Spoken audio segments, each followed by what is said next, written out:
This world is all about branding and marketing. The #1 branders in the universe is the United States.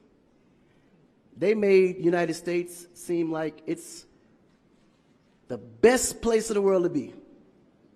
It's the land of the free, home of the brave. I go there to find and chase my dreams. We have to be able to tell our own stories. Directors, filmmakers, entertainers, it's going to be clearly, and the press, it's going to be your job to redefine how people think about Africa.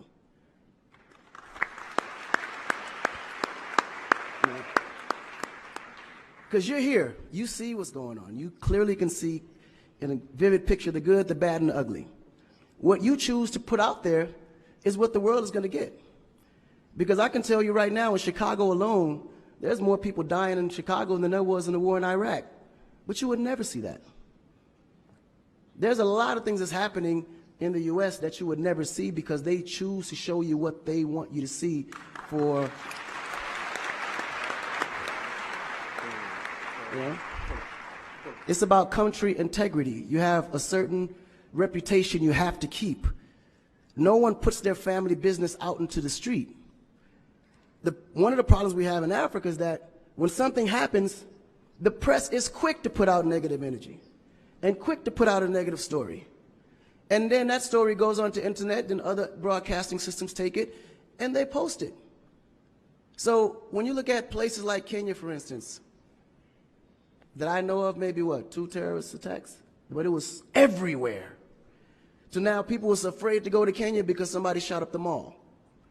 But then when you look online, there was over 25,000 attacks in the US, but you only knew about maybe 5 or 6. So we have to really rebrand. And then when you look at how the world perceives Africa, they're right. You know, you see zebras, lions, tigers, bears. Oh my. You get to the point where you think Africa's just a big jungle. The images that they're showing of Africa is historical images. This is way before civilization. This is when they were still, battling with spears, like times of Shaka Zulu. No, I'm serious. But then when you look at the US, they're showing Superman, Batman,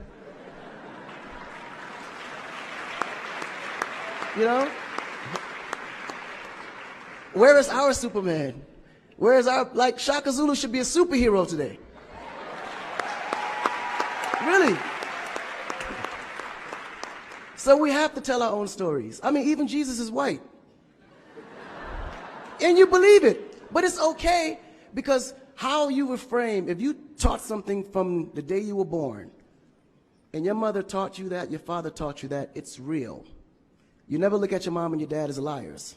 But their mother and father taught them the same thing, because that's the kind of history that's put out for them to believe. Our history books in the U.S. is all white American history, culture that's been borrowed from other nations.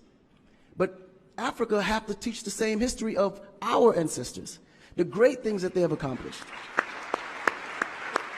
And it's going to be the jobs of directors like yourself, filmmakers like yourself, to narrate that story. How do we want to be perceived? How do we want that story to be narrated to the rest of the world? This younger generation, we kind of figured it out. Because now, when you look at hip-hop in America, every rapper is rich. Gold chains, Bentleys, nice girls by the pool with bathing suits in this big mansion. And then, when the video's over, they get on their phone and call an Uber. They don't even come in the Bentley that you just saw in the TV. But you go to Nigeria, we got Wizkid, Davido, P-Square, all these guys driving a Bentley, Mercedes. They actually own those cars. That's the difference. But if we don't translate that, they will never know. They think we're going to leave the shoot and go home on a horse or a zebra. Because that's what they know. This is why African Americans are so afraid of Africa. You mention Africa, they start shaking. There's so much fear. They don't know how to translate that It was just recent that people are now saying, yeah, man, you know what? I rock with Africans, man. You know what I'm saying? I want to do some collaborations, man. Yo, man, I need an Afrobeat remix, you know what I'm saying? But before, they be like, man, I don't know that dude. I'm not putting him on my record. So the younger generation is slowly understanding how you have to rebrand the culture, because the culture has adapted. They've actually took everything that we've created and made it look better. They made a superstar look like a superstar. When I look on TV and I see our biggest entertainers, they don't look like stars.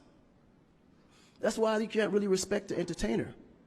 If a politician saw a singer, he'd just be like, oh, he's just a local singer.